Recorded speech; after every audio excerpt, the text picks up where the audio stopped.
The Tuareg people, often referred to as the blue men of the desert due to the indigo-dyed garments that stain their skin, are one of the most iconic and resilient nomadic groups in North Africa. Their history stretches back over millennia, deeply rooted in the Saharan landscape, spanning across multiple modern-day countries, including Mali, Niger, Algeria, Libya, and Burkina Faso. Despite the harshness of the desert environment and the challenges of colonization and modern political shifts, the Tuareg have maintained their distinct cultural identity, language, and way of life. The Tuareg trace their ancestry to the Berber people, an indigenous group native to North Africa. Their language, Tamashek, is part of the broader Berber language family, which is Afroasiatic in origin. The earliest historical evidence of the Tuareg comes from ancient rock engravings and carvings found in the Ahagar, Hagar, and Tassalai Integer mountain ranges, depicting them as early pastoralists and traders who navigated the vast expanse of the Sahara long before the rise of modern states. These early Tuareg societies were organized around a complex clan system, with each clan taking responsibility for different aspects of community life, including leadership, warfare, and religious duties. By the medieval period, the Tuareg became instrumental in the trans-Saharan trade routes, which connected the Mediterranean coast to the great empires of West Africa, such as Ghana, Mali, and Songhai. They were not only guides and protectors of caravans, but also traders themselves, specializing in salt, gold, ivory, and slaves. These trade routes helped integrate the Tuareg into the wider Islamic world, and over time, Islam became the dominant religion among them. However, their practice of Islam developed unique local characteristics, blending pre-Islamic customs with Islamic beliefs, particularly in their reverence for local saints and marabouts. Tuareg society is traditionally hierarchical, composed of noble clans, vassal clans, artisans, and servile groups, including slaves and former slaves. The noble clans, known as Ima, historically wielded political and military power, while the vassal clans provided agricultural and pastoral support. Artisans, such as blacksmiths and leatherworkers, held a somewhat marginalized position, but their skills were highly valued within Tuareg society. The servile groups, including former slaves, were often descendants of those captured during the Tuareg's participation in the trans-Saharan slave trade. While slavery was officially abolished in the 20th century, vestiges of this hierarchical system persist in some Tuareg communities today. In terms of gender dynamics, the Tuareg are distinctive among Muslim-majority societies for their matrilineal traditions. Inheritance and descent are traced through the mother's line, and women enjoy significant social and economic freedoms compared to many other Islamic cultures. Tuareg women play a central role in decision-making within the family and are often the custodians of Tuareg poetry and music, which are essential elements of their cultural heritage. Furthermore, Tuareg women maintain the right to own property, initiate divorce, and engage in public life. Throughout history, the Tuareg have been fiercely independent, resisting external control and maintaining their nomadic lifestyle.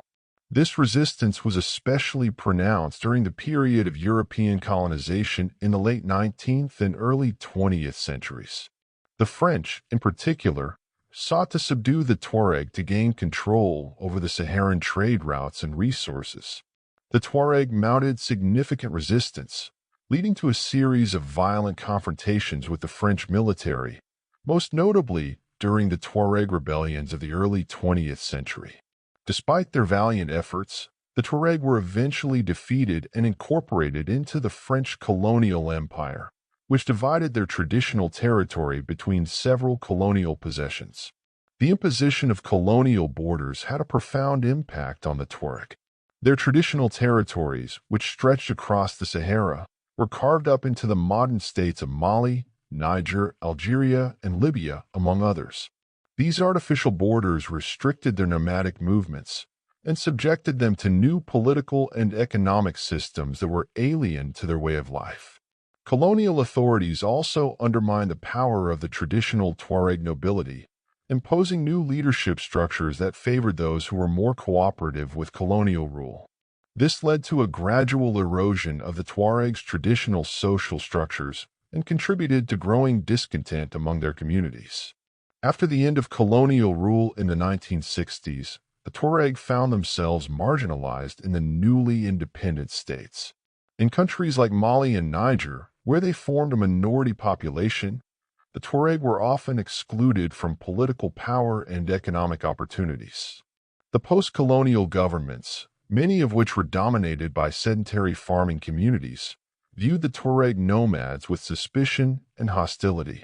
This marginalization was exacerbated by periodic droughts in the 1970s and 1980s, which devastated Tuareg herds and forced many to abandon their nomadic lifestyle and settle in urban areas or refugee camps.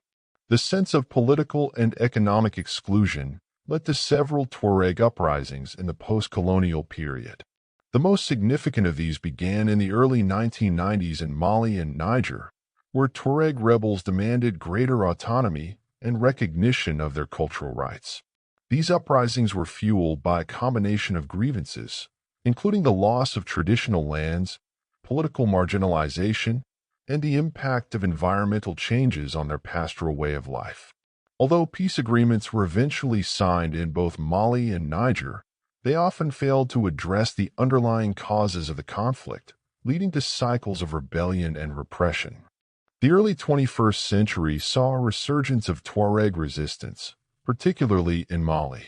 The 2012 rebellion, led by the National Movement for the Liberation of Azawad (MNLA), sought to create an independent Tuareg state in northern Mali.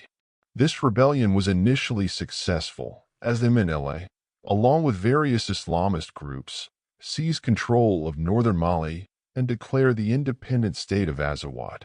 However, internal divisions between the secular Tuareg rebels and the Islamist groups, along with a French-led military intervention, led to the collapse of the Tuaregs' bid for independence.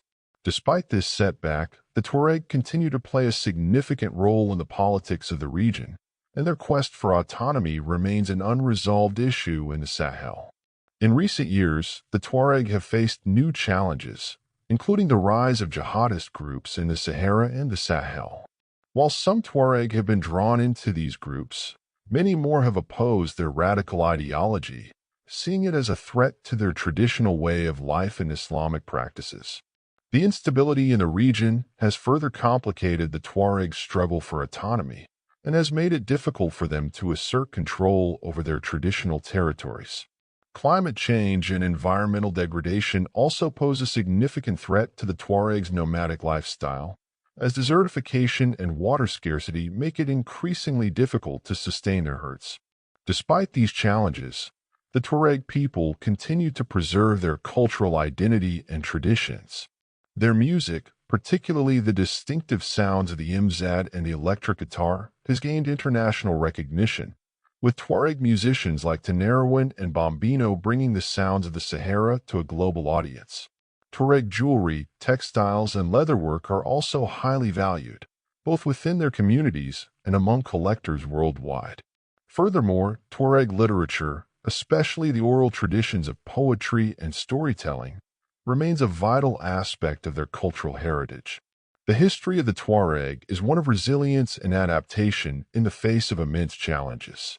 From their ancient origins as pastoralists and traders to their contemporary struggles for autonomy and recognition, the Tuareg have remained deeply connected to the Sahara and its traditions. While the future of the Tuareg is uncertain, their ability to navigate the changing political, economic, and environmental landscape of the Sahara will undoubtedly continue to shape their destiny for generations to come. Their story is a testament to the enduring power of culture, community, and resistance in the face of adversity.